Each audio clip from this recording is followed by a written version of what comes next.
John McMullen, 97.3 ESPN.com. John, there was a lot of, how should we say, head-scratching moments in that game, and then in the preceding press conferences the last 24 hours where Doug has got a chance to really say a lot, and there's a lot here, isn't there? Where would you like to start?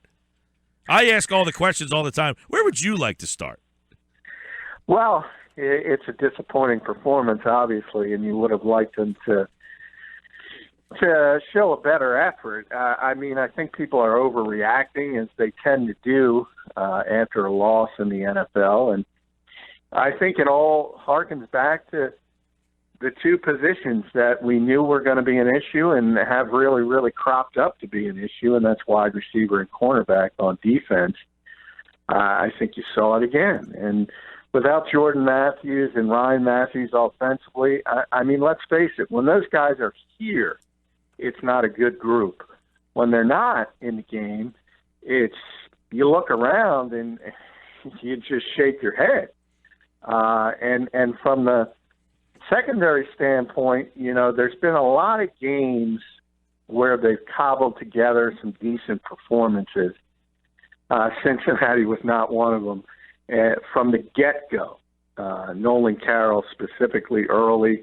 And a surprise, Rodney McLeod, I think, had his worst game as an Eagle. So even the safeties were not playing well yesterday, and it sort of perfect storm. You're down 29-0, and the game's over. I want to ask you this. How do you rationalize with a team that won 3 games in a row and looked pretty impressive? I mean, yeah, you beat Cleveland and Chicago, but they beat them handily. I mean, those games were never really games. Then they whipped Pittsburgh. They're a fumble away from beating an 8-win Lion team. They're basically a disastrous quarter away from beating the Redskins on the road. They beat Minnesota at a time where Minnesota had not lost a game. They're up by 10 on the road in Dallas against a team that's won 11 straight. They're a disastrous quarter away from beating the Giants on the road. They beat a 7-win Falcons team. How do we rationalize that? I mean, does that mean that Doug has actually done a really good job based on the talent for that to be where they have been? I mean, I can't come up with a reasoning for what I just mapped out there. Well, I think first, you got to be realistic. NFL games in general tend to be one-score games at the end, most of them. So I don't know. I often say between the good teams and the bad teams in this league, the difference is probably 4 or 5 difference makers on each roster. And the Eagles don't have enough of them. And if they get them, they could all of a sudden turn into a very good team very quickly. But you need those linchpins to sort of make the solid football players better. I mean, Jordan Matthews is a perfect example at the wide receiver position. He's a good player, but he's not a number one receiver in this league. And to ask him to be that, you're going to be disappointed. So I think the job Doug has done is fine. I think it was comical that the question was asked. I'm not surprised about his job security. That's utterly ridiculous where this team is in its development. He's certainly going to be back as a head coach. But, there's a lot of holes on this team, and you can't fill them all in one off season. I think Howie Roseman did a very good job rebuilding sort of what Chip Kelly wrought in his 1 year in charge, but there's still a lot of work to be done. And it starts at the wide receiver position on offense, at the cornerback position on defense, and you go from there. John, does the young players and the wide receivers, the holes you talked about, does that suggest the Eagles aren't as far off as the general public feels they are today? Well, I think they're not far off, but they got to get the right players. I think if you're assuming the light is going to go off for Nelson Aguilar at some point, it's not. I think if you're assuming that Paul Turner could turn into a difference maker at receiver, he's not. So the answers at those particular positions, corner also, are not here, and they got to be gathered for either free agency or the draft, because the talent here at those particular positions is simply not good enough. No, obviously you saw the shortcomings on defense in the secondary the last couple of weeks. I want to get your take on the defense, because yesterday Doug, really for the first time, kind of hinted at, maybe we should look into blitzing a little bit more. Maybe that is something I need to go and look at and talk to. That's really the first time he has hinted that he should stick his nose in the defense's business. Yeah, I mean, I don't know. I took it the other way. If you heard him talk today, he mentioned, and people get hung up on sacks, and I get it. And there haven't been a lot of sacks recently. The Eagles had 19 pressures yesterday. It's not necessarily about getting the actual sack, and it's very difficult to get sacks when you're down 29-0. They generally start to pile up when you're up 29-0. And the other team has to throw the football. The point is, the Eagles got plenty of pressure on Andy Dalton. There was just a complete breakdown on the back end. And Jim Schwartz often talks about they work in concert. The pass rush and the secondary and the pass coverage have to be on the same page, have to be performing at a similar level if you want a successful defense. But I think anybody who's seen Jim Schwartz's resume and is going to start questioning his scheme and if it can be successful in the NFL hasn't been paying attention. He Doug mentioned, the fact that he didn't think not everybody played hard. Who were the guys that you would point out as the guys he's referring to? Well, I know everyone wants to point at Zach Ertz for kind of peeling off that peel back block. And that's fine. I mean, anytime you lose the way they lost, there are guys who probably aren't giving it 100%. But, this is the NFL, and even when you win, there's probably guys that aren't giving 100% and are at their best every single week. You got to deal with it. And when you start pointing fingers, and I know a lot of people look at Leotis McKelvin on the defensive side of the ball, that's when the things really, really start going in a bad direction. So, hey, I'm sure there were guys out there that didn't give the kind of effort that the coaching staff wanted, but I don't think that differs from any other week. Think about, everybody listening right now, think about your everyday life. Do you have your A game every day when you get up and go to work? We all have fights with our girlfriends or wives. We all get colds. We all, might have a bad day in traffic, and you're not totally focused in. It's no different with professional athletes. So I think everyone assuming that all 46 guys dressed are just zoned in, that's unrealistic. John McMullen with us as we talk about the Eagles in the Cincinnati game. John, as far as the job security, because you touched on that a minute ago when Doug was asked about his job security, I thought, though, the question where they asked was Howie and Jeffrey Lurie, did they express the standard that they're used to evaluate you? Did you think that he answered that question? Because I don't think anybody knows what the standard is to evaluate Doug in his first year. No, nobody knows other than Jeffrey Lurie and Howie Roseman. I think Doug just said yes. He talks to him every week. I think, I keep going back to those three games, and it did raise expectations. And it didn't only raise expectations among the fan base. It raised it at the NovaCare complex. I think for a while they thought they were better than they are. So I think they're just as disappointed that this thing has come off the rails as the fans are. So from that perspective, I think Howie and Jeffrey are probably a little disappointed, but I think when they step back and look at it realistically, take the emotion out of it, which you'll do after the season. Hey, I always say, when they made this trade, my prediction was 6 wins. We're at 5. We're remaining at 5, and there's a month of football to play. So I don't see the fact that this team is underperforming. I just think that's where they are in their development. How about the message and whether the team's quitting or not? Because he used the word today, player committee. I have a player committee. How do you think that dynamic works? And if he is meeting with veteran leaders on the team, what's he telling them today?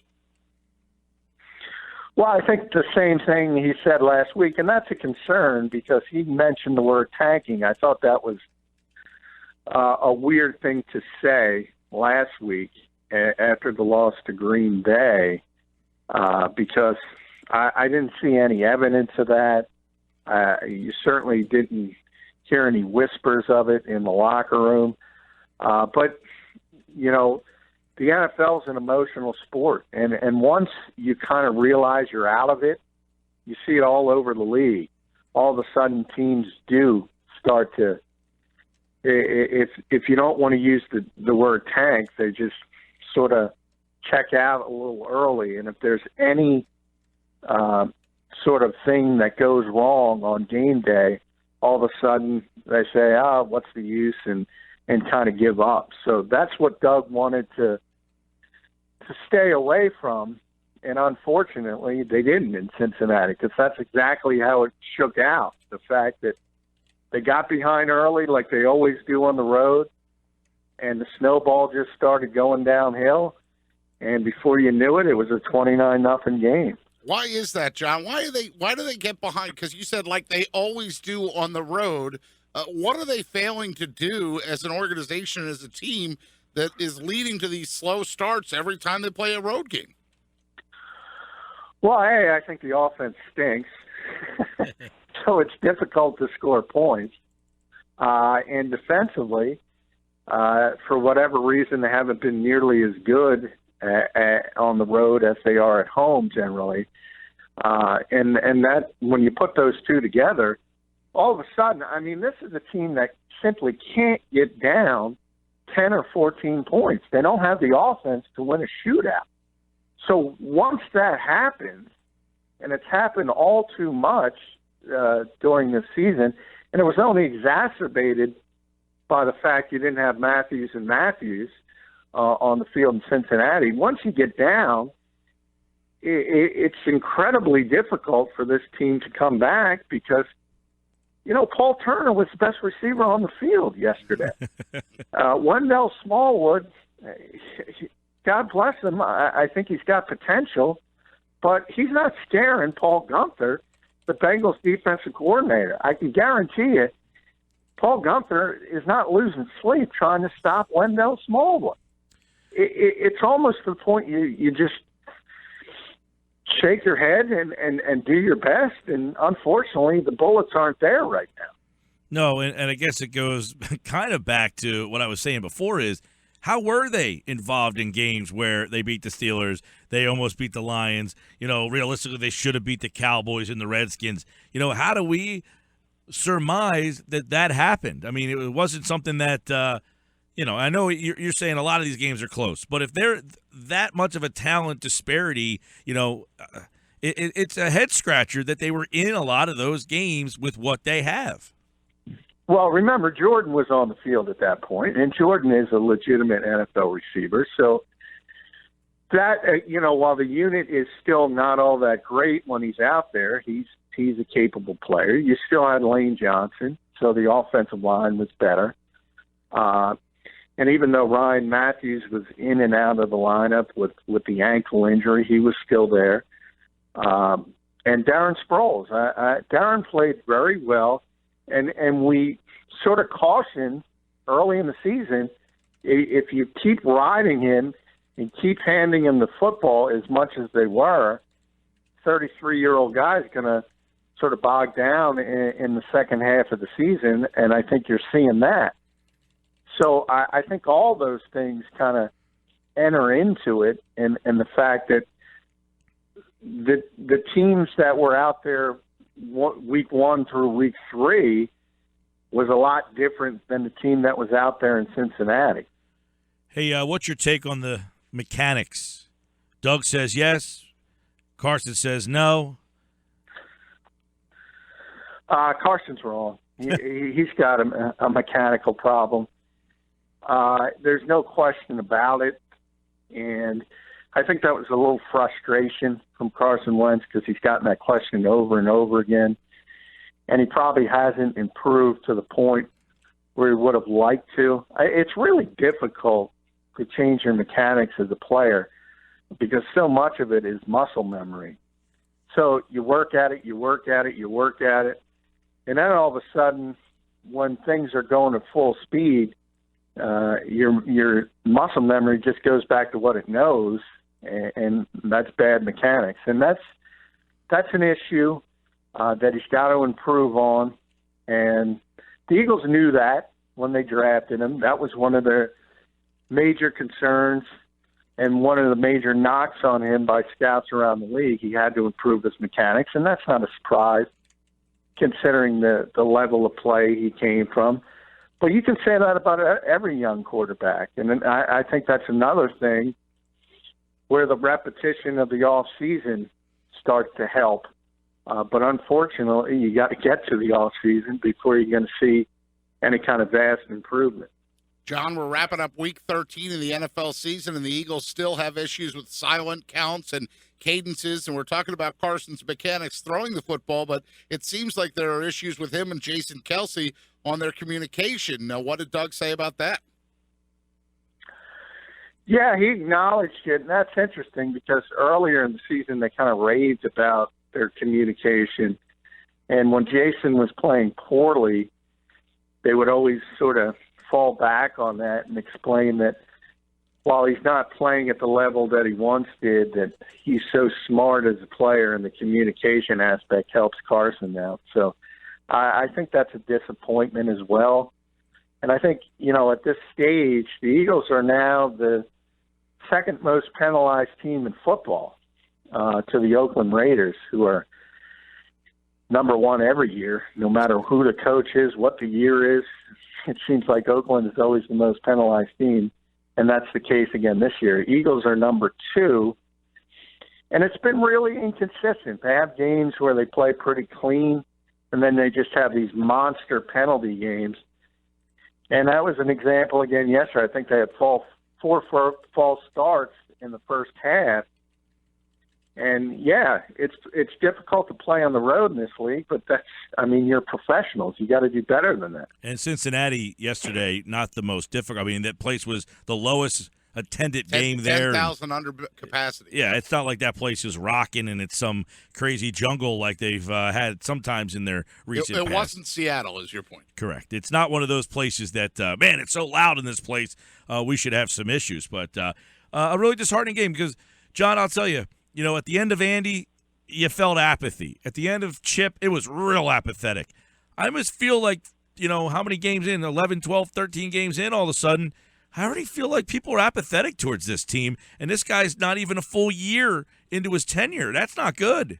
Normally when you have a new coach, yeah, we're going to struggle, but it feels like things are moving somewhere. At the end, in 99, Andy won his last 2 games. There was a lot of like, okay, this team's going in the right direction. I don't feel that way with this one.